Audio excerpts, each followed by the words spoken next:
Is it the mentality of the public right now or society that wants instant gratification, that doesn't perhaps value health, that is part of the problem? Because I think if the public asked for it, demanded it, practitioners would change and adapt to it. I agree. And the other aspect of that side of the coin is they don't understand it because they're not being told it. That's true. And I don't know how many years ago it is, but because I was teaching, it's probably maybe 20 years ago. There was a study done in the American by, I believe, the American Medical Association, maybe even 25 or 30 years ago, where they did 25,000. They did 25,000 annual physical exams for patients per se, and looking for health problems without the patient saying anything. And of the 25,000, they only found 63 abnormalities. So the association said, we're actually wasting our time doing these annual exams where oh, your heart sounds fine, or your belly sounds fine, and you don't have this, you don't have that, your eyes, et cetera, et cetera. They said, if we basically change those 5-10 minutes that we spend with the patient, we talk to them about wearing seatbelts. We talk to them about not smoking. We talk to them about eating healthier foods. We talk to them about taking a walk or exercising every day, getting a routine of sleep. We would save the medical care billions and billions and billions of dollars. So they started to do it. And then who complained? The patients said, oh, I want to go to my doctor every year and tell him that I'm healthy, even whether you are not, because unfortunately, I've had in my own practice patients who've gone to their doctor and then a week later they die of a heart attack. They said, but they were healthy a week ago. Well, that wasn't because they actually weren't healthy. They didn't ask the right questions, or the patient didn't understand it. So people are given, I believe, a false sense of security when they have their annual exam and say, well, I don't feel or see anything per se. Your blood tests seem okay, but we know that 95% of all blood tests are normal just because it's a statistical number. It has nothing to do with health. It's a statistical thing figured out by some statistician.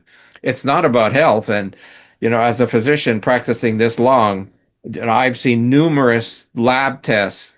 Every once in a while, the lab will send a thing. We have a new normal value for condition X, for calcium, let's say. Well, how come you have a new normal value?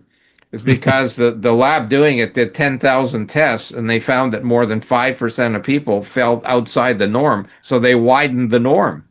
They're not because people are healthier. They just statistically changed it. So blood tests are actually a very poor indication of health.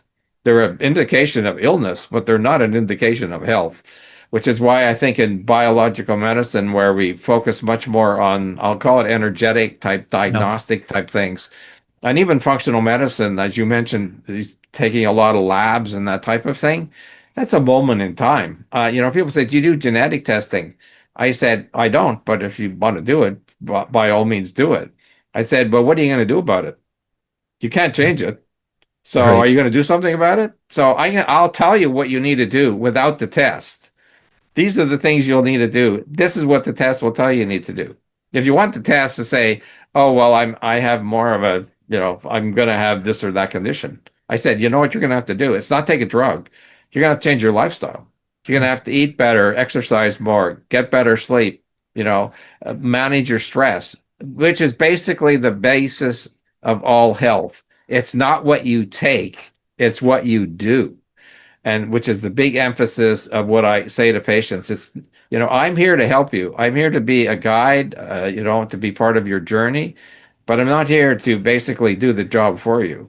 I can't go home with you. I can't be making your meals and, you should be doing that. You should be walking 3 times a week or whatever it is that you do, Pilates or do yoga or stretch or et cetera, per se. But I can guide you the types of things. And whether you can give me a genetic test or not, the guidelines are the same because all 8 billion people on the planet need to do the same thing every day. We need oxygen. We need food. We need to be well hydrated. We need to move our bodies. That all of us need in order to be healthy. So I don't need those types of tests. I need the energetic types of tests that'll give me the clue not at the moment in time, but what is your nervous system doing? Now we have, of course, wearables, which I think have been very helpful for patients who wear them, whether they have an Hmm. Aura ring or a watch or a Whoop or, a heart Yeah. math or whatever.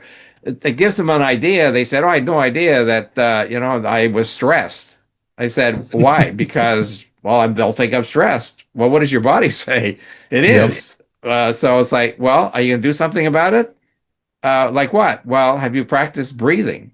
Because we know that breathing is probably one of the best things that somebody could do to just relax their sympathetic nervous system. So there's these, and it's that type of education that I think is lacking in the general system. And when I talk to doctors about it, they just say, "Well, we don't have time.